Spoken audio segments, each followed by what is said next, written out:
धम्मसंहिता YouTube चॅनलमध्ये आपणा सर्वांचं स्वागत। शतकोत्तर 34व्या जयंतीनिमित्त विश्वरत्न बोधिसत्व डॉक्टर बाबासाहेब आंबेडकरांच्या विचार, स्मृती व कार्याला विनम्र अभिवादन। 2025 साली संपन्न होणाऱ्या डॉक्टर बाबासाहेब आंबेडकरांच्या 134व्या जयंती महोत्सवानिमित्त सर्वांना हार्दिक हार्दिक शुभेच्छा। दरवर्षीच्या जयंती उत्सवात प्रबोधनाच्या माध्यमातून महापुरुषांचे संपूर्ण जीवनचरित्र लोकांसमोर मांडणे आवश्यक असते। ज्यांना माहीत असते त्यांची माहिती पक्की होते, तर ज्यांना माहीत नसते त्यांना माहिती मिळते। याचबरोबर वर्तमान काळातील परिस्थितीचा आढावा घेतला पाहिजे।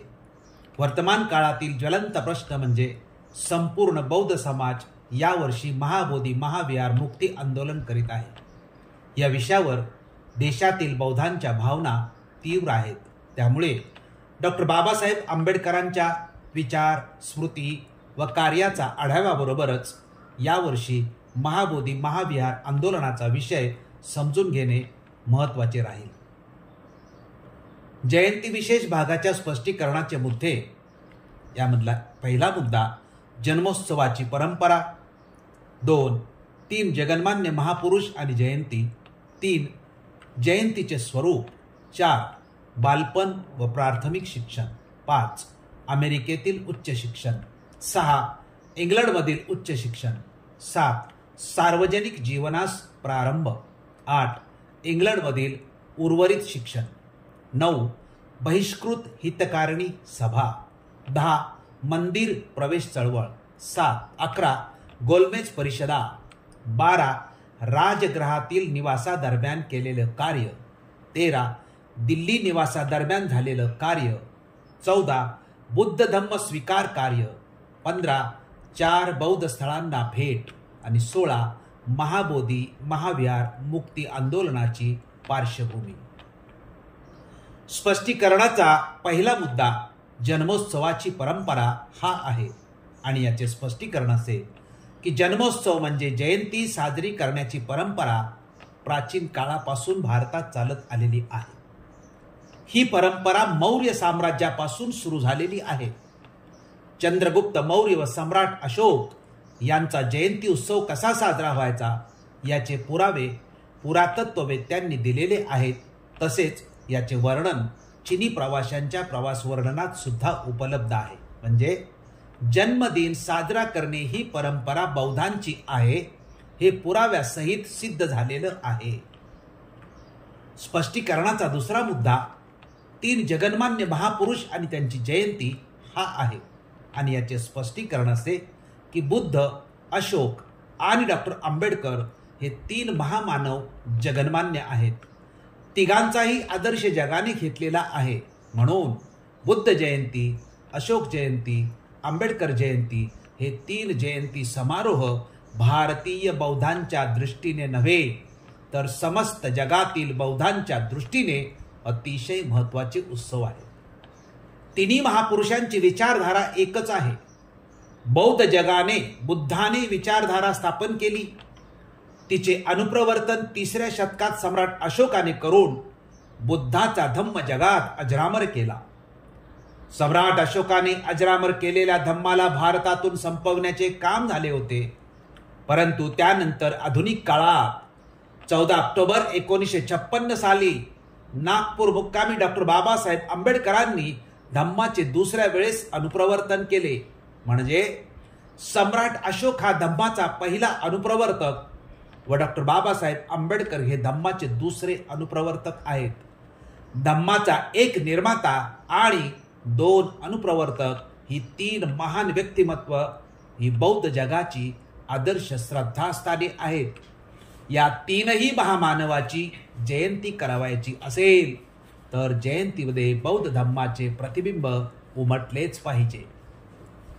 स्पष्टीकरणाचा तिसरा मुद्दा जयंतीचे स्वरूप हा आहे आणि याचे स्पष्टीकरण असे की प्राचीन काळी चंद्रगुप्त मौर्य व सम्राट अशोक यांच्या जयंती निमित्ताने रथात बुद्ध मूर्ती ठेवून शोभायात्रा काढली जात होती। प्राचीन काळातील समाजाचा बुद्ध हे आदर्श होते। आज बौद्ध समाजाचे बुद्ध, अशोक आणि डॉक्टर आंबेडकर हे आदर्श आहेत. म्हणून वर्तमान काळात जयंती साजरी करताना सुद्धा बुद्ध, अशोक आणि डॉक्टर आंबेडकर यांच्या प्रतिमा रथात ठेवून शोभायात्रा काढायला पाहिजे. या उत्सवात जे काही कार्यक्रम केले जातील त्यामध्ये बुद्ध, अशोक आणि आंबेडकर यांच्या स्मृती, कार्य व विचार यांचे प्रतिबिंब उमटले पाहिजे. स्पष्टीकरणाचा चौथा मुद्दा बालपण व प्राथमिक शिक्षण हा आहे आणि याचे स्पष्टीकरण असे की 14 एप्रिल 1891 रोजी तत्कालीन प्रांतातील महू, इंग्रजीमध्ये याला MHOW असे म्हटलेलं आहे आणि या MHOWचं फुल फॉर्म आहे मिलिटरी हेडक्वार्टर फॉर वॉर्स, येथील लष्करी छावणीत सुभेदार रामजी मालोजी सकपाळ व भीमाबाई यांचे पोटी भीमरावांचा जन्म झाला. निवृत्तीनंतर सुभेदारांनी सातारा जिल्ह्यातील गोरेगाव येथे सार्वजनिक बांधकाम खात्यात स्टोअर कीपरची नोकरी पत्करली होती. त्यामुळे 7 नोव्हेंबर 1900 रोजी भीमरावांचे नाव सातारा येथील सरकारी माध्यमिक शाळा सातारा हायस्कूल म्हणजे आत्ताचे प्रतापसिंह हायस्कूल या शाळेत सुभेदारांनी नोंदवले होते. नोव्हेंबर 1904 साली भीमराव सातारा हायस्कूलमधून इंग्रजी 4थी इयत्ता परीक्षा उत्तीर्ण झाले होते. डिसेंबर 1904 साली मुलांना चांगले शिक्षण मिळावे म्हणून सुभेदारांनी आपले संपूर्ण बिराड मुंबईस हलवले. भीमरावांचे हायस्कूल आणि कॉलेजचे शिक्षण एल्फिस्टन हायस्कूल व एल्फिस्टन कॉलेजमध्ये झाले. जानेवारी 1907 साली भीमराव मॅट्रिकच्या परीक्षेत उत्तीर्ण झाले. त्याबद्दल गुरुवर्य कृष्णाजी अर्जुन केळुस्कर यांनी आपले भगवान बुद्धाचे चरित्र हे पुस्तक भेट दिले होते. 1908 रोजी सुभेदारांनी भीमरावांचा विवाह दापोली येथील भिक्खू धोत्रे वनंकर यांची कन्या राणीबाई हिच्याशी लावून दिला होता. जानेवारी 1913 साली भीमराव BA ची पदवी परीक्षा उत्तीर्ण झाले. परंतु 2 फेब्रुवारी 1913 रोजी दुःखद घटना घडली. सुभेदार रामजी बाबांचा मृत्यू झाला. स्पष्टीकरणाचा 5वा मुद्दा अमेरिकेतील उच्च शिक्षण हा आहे आणि याचे स्पष्टीकरण असे की बडोदा सरकारने दिलेल्या शिष्यवृत्तीमुळे 1913 साली भीमराव उच्च शिक्षणासाठी अमेरिकेला गेले. 20 जुलै 1913 रोजी भीमरावांनी न्यूयॉर्क येथील कोलंबिया विद्यापीठातील राज्यशास्त्र शाखेत प्रवेश केला. त्यानंतर 15 मे 1915 रोजी भीमरावांनी दररोज 18 तास अभ्यास करून administration and finance of east India company या विषयावर प्रबंध लिहून कोलंबिया विद्यापीठाला MA पदवीसाठी सादर केला. 2 जून 1915 रोजी भीमरावांनी सादर केलेला शोध निबंध कोलंबिया विद्यापीठाने स्वीकारून भीमरावांना MA पदवी बहाल केली. 9 मे 1916 रोजी भीमरावांनी caste in India their mechanism, genesis and development हा शोध निबंध लिहून कोलंबिया विद्यापीठाचे प्राध्यापक डॉक्टर A गोल्डनबेअर यांनी आयोजित केलेल्या परिसंवादात मानववंशशास्त्रांच्या विद्यार्थ्यांसमोर वाचला. 20 जुलै 1913 ते मे 1916 या काळात भीमरावांनी अमेरिकेत आपले उच्च शिक्षण घेतलेले आहे. स्पष्टीकरणाचा 6वा मुद्दा इंग्लंडमधील उच्च शिक्षण हा आहे आणि याचे स्पष्टीकरण असे की मे 1916 भीमराव न्यूयॉर्कहून लंडनला जाणाऱ्या बोटीत बसले व 20 जून 1916 रोजी लंडनला पोहोचले. जून 1916 साली भीमरावांनी PhDच्या पदवीसाठी the national dividend of India a historical and analytical study या नावाचा प्रबंध कोलंबिया विद्यापीठाला सादर केला. तो विद्यापीठाने स्वीकारला.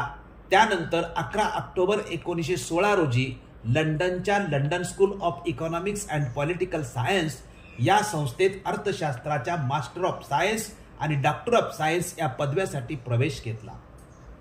11 नोव्हेंबर 1916 रोजी लंडनमधील ग्रेज इन या संस्थेत बॅरिस्टरीचा अभ्यासक्रम करण्याच्या हेतूने भीमरावांनी आपले नाव दाखल केले आणि 18 डिसेंबर 1916 लंडन विद्यापीठाच्या सिनेटने भीमरावांच्या अर्जावर चर्चा करून भीमरावांना सरळ MScच्या पदवी परीक्षेला बसण्याची परवानगी देणारा ठरावच संमत केला.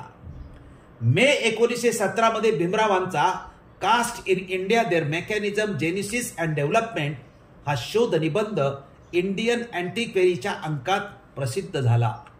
21 ऑगस्ट 1917 रोजी बडोदा सरकारच्या शिष्यवृत्तीची मुदत संपल्याने भीमरावांना आपला अभ्यासक्रम अर्धवट सोडून इंग्लंडमधून भारतात परतावे लागले. स्पष्टीकरणाचा 7वा मुद्दा सार्वजनिक जीवनास प्रारंभ हा आहे आणि याचे स्पष्टीकरण असे की 1919 साली बाबासाहेबांनी आपल्या सार्वजनिक कार्याला प्रारंभ केला. 27 जानेवारी 1919 रोजी डॉक्टर आंबेडकरांनी ब्रिटिश सरकारने मताधिकाराची चौकशी करण्यासाठी नेमलेल्या साऊथ ब्युरो समितीस पुढे अस्पृश्यांच्या वतीने मुंबईत साक्ष दिली. 31 जानेवारी 1920 रोजी अस्पृश्य जागृती करण्यासाठी तसेच अस्पृश्यांची बाजू देशासमोर व सरकार समोर मांडण्यासाठी डॉक्टर आंबेडकरांनी मूक नायक हे पत्र सुरू केलं.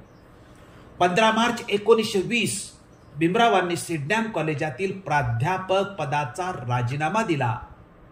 21 आणि 22 मार्च 1920 रोजी कोल्हापूर संस्थानातील माणगाव येथे दक्षिण महाराष्ट्रातील बहिष्कृत वर्गाची परिषद म्हणजे पहिली बैठक डॉक्टर आंबेडकरांच्या अध्यक्षतेखाली झाली.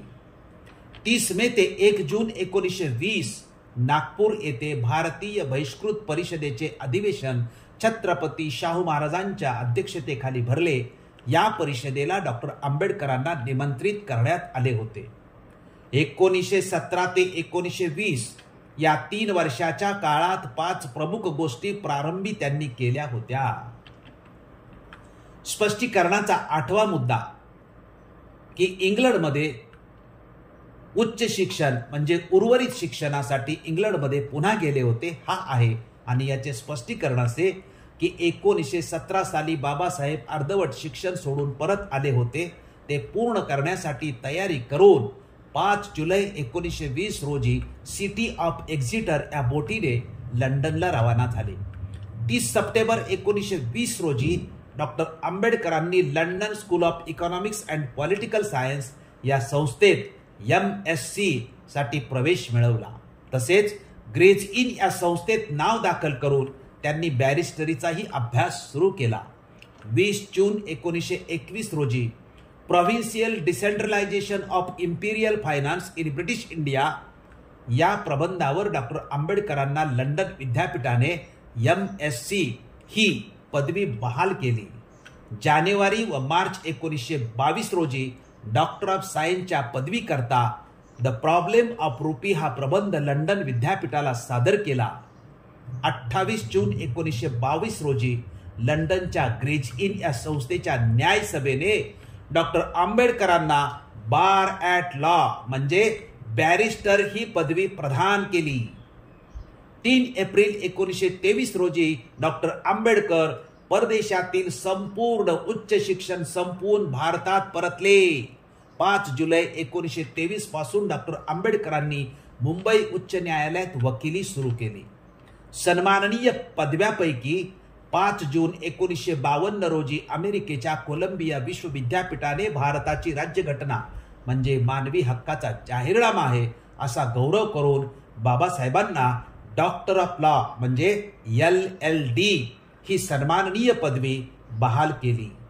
12 जानेवारी 1953 रोजी उस्मानिया विद्यापीठाने डॉक्टर आंबेडकरांना डॉक्टर ऑफ लिटरेचर म्हणजे DLitt ही सन्माननीय पदवी बहाल केली.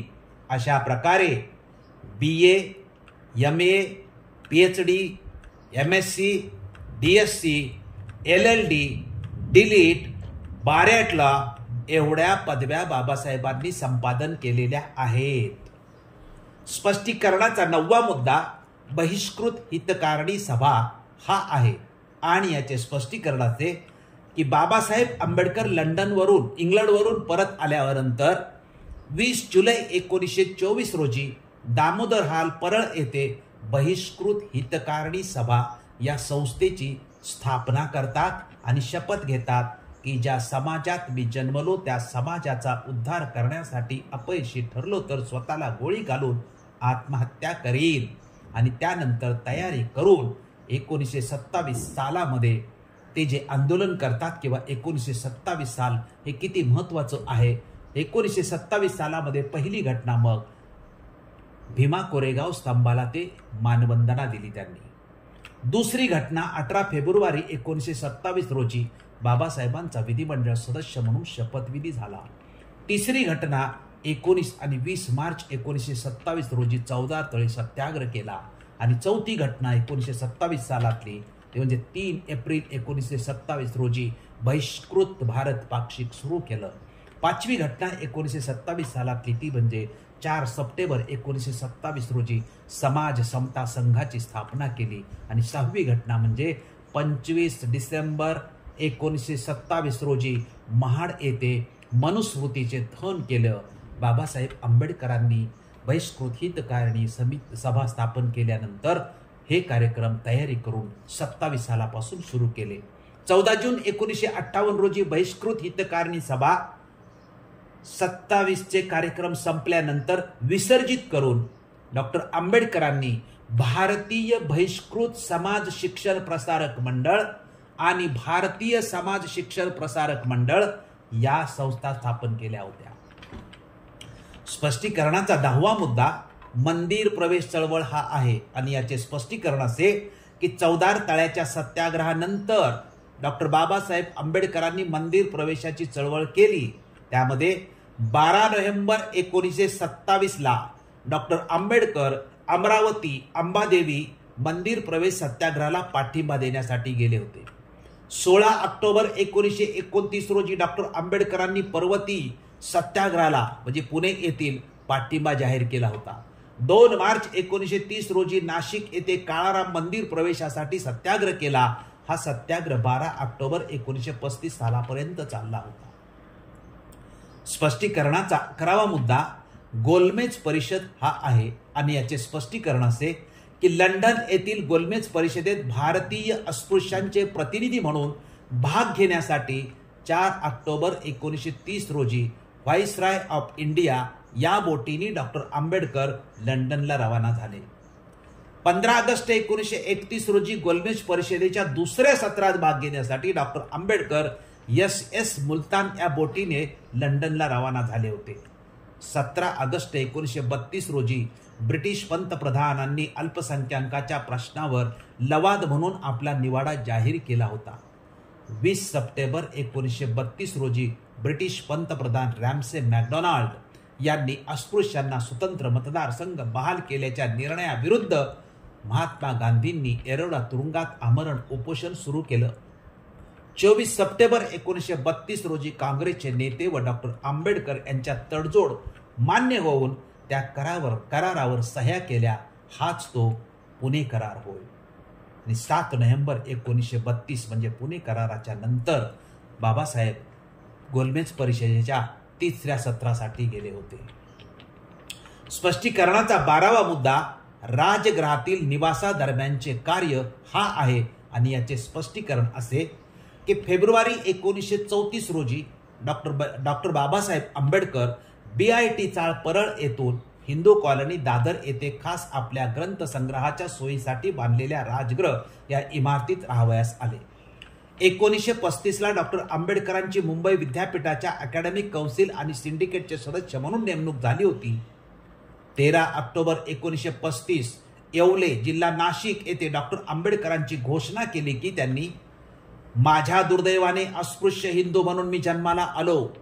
मी ही उणीव दूर करण्याचे सामर्थ्य माझ्यात नाही, परंतु अस्पृश्य म्हणून मला भोगाव्या लागणाऱ्या अपमानास्पद नियमापुढे मान वाकवण्याचे, नाकारण्याचे, हिंदू धर्माचा त्याग करण्याचे माझ्या स्वाधीनच आहे. मी असे जाहीरपणे निक्षून सांगतो की मी जरी अस्पृश्य म्हणून जन्माला आलो असलो तरी हिंदू म्हणून मरणार नाही.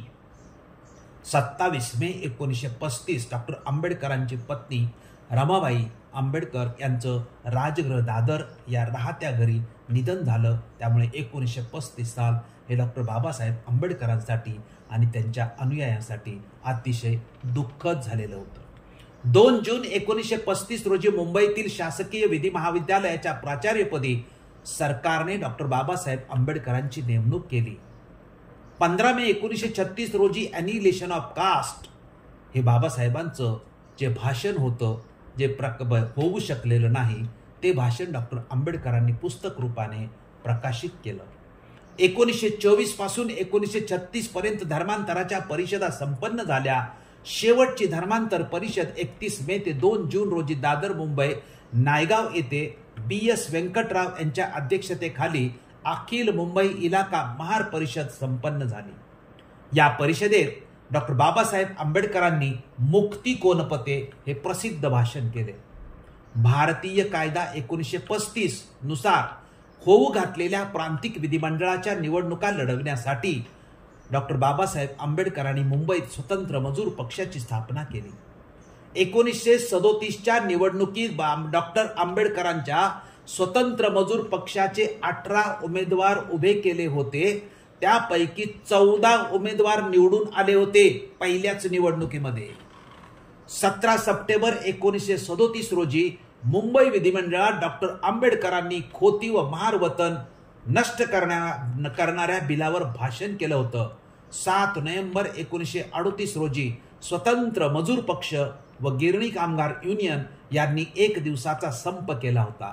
डॉक्टर आंबेडकर कामगार नेते म्हणून तिथून पुढे आले होते. ऑक्टोबर 1939 रोजी युद्ध उपसमितीचे अध्यक्ष पंडित जवाहरलाल नेहरू यांनी डॉक्टर आंबेडकरांशी मुंबईत 2 दिवस चर्चा केली होती. ही डॉक्टर आंबेडकर आणि नेहरू यांची प्रत्यक्ष पहिलीच भेट होय. 22 जुलै 1940 रोजी सुभाषचंद्र बोस यांनी डॉक्टर बाबासाहेब आंबेडकरांची मुंबईत भेट घेऊन चर्चा केली होती. 24 आणि 25 मे 1941 रोजी खार येथे महार ज्ञाती पंचायतीची डॉक्टर बाबासाहेब आंबेडकरांनी स्थापना केली होती. म्हणजे 1934 सालापासून ते 1941 अथवा 42 सालापर्यंत डॉक्टर बाबासाहेब आंबेडकरांचे हे संपूर्ण कार्य राजगृह या निवासामधून झालेलं आहे. ते मी तुमच्या समोर सादर केलं. इथून पुढे बाबासाहेब आंबेडकरांचं 1942 साली निवासस्थान बदलतं आणि ते दिल्ली होतं. दिल्लीमध्ये बाबासाहेब आंबेडकरांचं निवासस्थान 1942 ते 1956 आहे.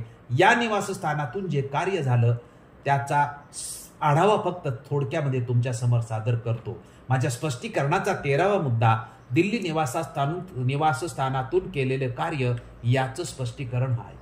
याचे स्पष्टीकरण असे की 2 जुलै 1942 रोजी व्हाईसराय लिनलिथगो यांनी आपल्या कार्यकारी मंडळाच्या सदस्यांची नावे जाहीर केली. त्यात डॉक्टर आंबेडकरांचा समावेश होता.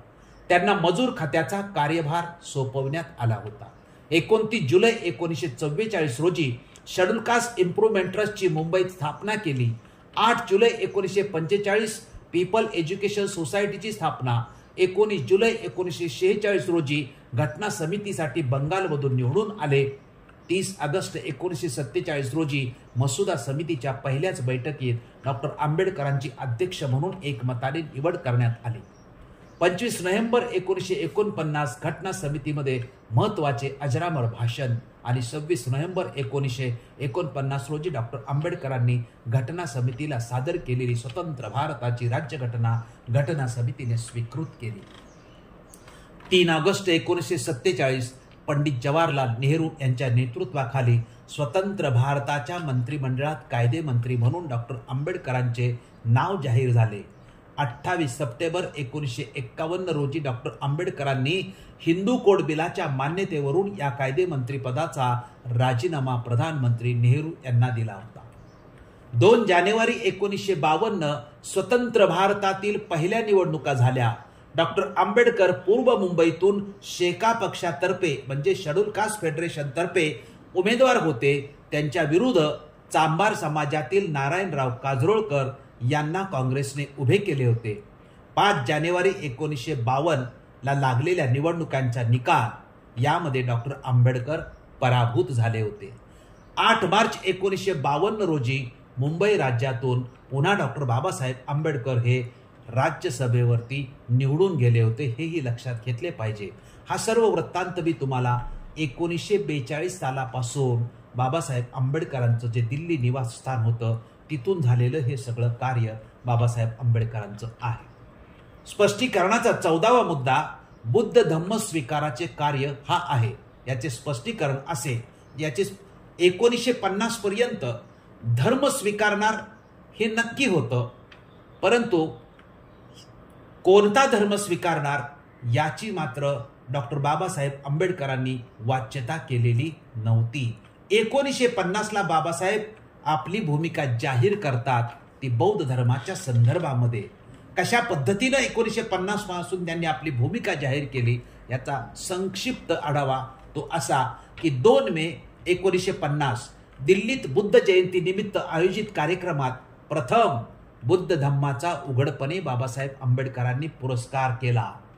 मे 1950ला कलकत्त्याच्या महाबोधी सोसायटीच्या महाबोधी मासिकात डॉक्टर आंबेडकरांनी बुद्ध व त्यांच्या धम्माचे भवितव्य हा लेख लिहिला. 25 मे 1950 श्रीलंकेत बौद्ध धम्म कसा पाळला जातो याचे निरीक्षण करण्यासाठी डॉक्टर आंबेडकर सपत्नीक कॅन्डी येथे गेले होते. 5 जून 1950 रोजी श्रीलंकेतील कोलंबो येथे यंगमॅन्स बुद्धिस्ट असोसिएशनच्या कार्यकर्त्यांसमोर त्यांनी भारतातील बौद्ध धर्माचा उदय आणि अस्त यावर भाषण केले. 16 एप्रिल 1951 रोजी डॉक्टर आंबेडकरांनी दिल्लीतील आंबेडकर भवनाची कोनशिला बसवली. 20 मे 1951 रोजी दिल्लीत बुद्ध जयंतीला भाषण केले. बुद्ध धर्म कसा श्रेष्ठ आहे ते या भाषणात त्यांनी मांडले. जून 1951 मध्ये सिद्धार्थ कॉलेजच्या मेनकवा व अल्बर्ट या इमारतींची नावे आनंद भवन व बुद्ध भवन अशी ठेवली. जुलै 1951 मध्ये भारतीय बौद्ध जनसंघ संस्थेची स्थापना केली. 17 सप्टेंबर 1951 रोजी डॉक्टर आंबेडकरांनी बुद्ध उपासना पाठ ही बुद्ध वंदनेची पुस्तिका प्रकाशित केली. 22 डिसेंबर 1951 रोजी डॉक्टर आंबेडकरांचे वरळी येथील बुद्ध विहारात बौद्ध धर्मावर भाषण झाले. या भाषणात त्यांनी उर्वरित आयुष्य बौद्ध धम्माच्या प्रसारासाठी व्यतीत करण्याची घोषणा केली. 27 मे 1953 रोजी नरे पार्क व वरळी येथे बुद्ध जयंती निमित्त भाषण करून अनुयायांना बौद्ध धर्म स्वीकारण्याचे आवाहन केले. 5 मे 1954 रोजी भंडारा येथे निवडणुकीत बाबासाहेब आंबेडकरांचा पराभव झाला. 16 मे 1954 रोजी रंगून ब्रह्मदेश येथे भरणाऱ्या जागतिक बौद्ध परिषदेसाठी विमानाने पोहोचले. 1 मे 1954 रोजी रंगून येथे भरणाऱ्या जागतिक बौद्ध परिषदेत भाग घेण्यासाठी ते रंगूनला पोहोचले. 25 डिसेंबर 1954 डॉक्टर आंबेडकरांनी देहू रोड येथील बुद्ध विहाराचे उद्घाटन केले. भाषणात पंढरपूरच्या विठ्ठलाची मूर्ती ही बुद्ध मूर्तीच असल्याचे त्यांनी सांगितले. 4 मे 1955 भारतीय बौद्ध महासभा the Buddhist society of India या संस्थेची त्यांनी मुंबईत स्थापना केली. 12 डिसेंबर 1955 डॉक्टर बाबासाहेब आंबेडकरांनी औरंगाबाद येथील महाविद्यालयाचे मिलिंद महाविद्यालय असे नामकरण केले. 4 फेब्रुवारी 1956 जनता पत्राचे प्रबुद्ध भारत असे नामकरण केले. 24 फेब्रुवारी 1956 बुद्ध पूजापाठ हे पाली गाथा व त्याचे भाषांतर असलेले वंदनेचे पुस्तक डॉक्टर आंबेडकरांनी प्रकाशित केले व त्याला प्रस्तावना लिहिली. 18 मार्च 1956 आग्रा येथील जाहीर सभेत बौद्ध धर्माचे महत्त्व सांगून स्वीकारण्याचे आवाहन केले. 12 मे 1956 BBC लंडनने मला बुद्ध धर्म का आवडतो हे डॉक्टर आंबेडकरांचे भाषण प्रसारित केले. 24 मे 1956 मुंबईत नरे पार्कवर बुद्ध जयंतीत भाषण केले. 23 सप्टेंबर 1956 रोजी डॉक्टर बाबासाहेब आंबेडकरांनी विजयादशमीला सकाळी 9 ते 11च्या दरम्यान बौद्ध धर्म स्वीकारणार असल्याचे प्रसार माध्यमातून जाहीर केले. आणि 14 ऑक्टोबर 1956 रोजी नागपूर येथे सपत्नीक बौद्ध धम्माची दीक्षा घेतली व लाखो अनुयायांना धम्मदीक्षा बाबासाहेब आंबेडकरांनी 22 प्रतिज्ञांच्या माध्यमातून दिली. स्पष्टीकरणाचा 15वा मुद्दा 4 बौद्ध स्थळांना भेट हा आहे आणि याचे स्पष्टीकरण असे की 12 नोव्हेंबर 1956 रोजी काठमांडू येथे भरणाऱ्या जागतिक बौद्ध परिषदेच्या 4थ्या अधिवेशनात भाग घेण्यासाठी डॉक्टर बाबासाहेब आंबेडकर काठमांडूला पोहोचले. 20 नोव्हेंबर 1956 रोजी जागतिक बौद्ध परिषदेत डॉक्टर बाबासाहेब आंबेडकरांनी बुद्ध आणि कार्ल मार्क्स हे आपले सुप्रसिद्ध भाषण केले. 21 नोव्हेंबर 1956 रोजी आंबेडकरांनी लुंबिनीला भेट दिली. 22 नोव्हेंबर 1956 रोजी डॉक्टर बाबासाहेब आंबेडकर बिहारचे राज्यपाल रंगराव दिवाकर यांच्यासोबत राजभवनात जेवण घेऊन सायंकाळी बुद्धगयेला गेले. 23 नोव्हेंबर 1956 रोजी डॉक्टर बाबासाहेब आंबेडकरांनी बुद्धगयेतील विहार तसेच बोधिवृक्षाचे निरीक्षण करून विहारात बुद्धवंदना म्हटली.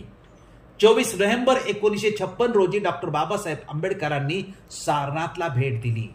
25 नोव्हेंबर रोजी डॉक्टर बाबासाहेब आंबेडकरांनी बनारस हिंदू विद्यापीठात विद्यार्थी परिषदेचे उद्घाटन केले. विद्यार्थ्यांसमोर भाषण केले. ते त्यांचे शेवटचे जाहीर भाषण होय. या प्रसंगी ते म्हणाले होते की बौद्ध धर्म समुद्रासारखा अथांग आहे, ज्यात भेदभाव नाही. तो मानव धर्म आहे, त्याचा विद्यार्थ्यांनी स्वीकार करावा. 26 नोव्हेंबर 1956 रोजी महाबोधी सोसायटीने आयोजित सभेला डॉक्टर बाबासाहेब आंबेडकर सारनाथ येथील मूलगंध कुटी विहाराच्या आवारात हजर राहिले. 30 नोव्हेंबर रोजी कुशीनगर येथे डॉक्टर आंबेडकरांनी भंते चंद्रमणी यांची भेट घेऊन चर्चा केली आणि 1 डिसेंबर 1956 रोजी दिल्लीत आले.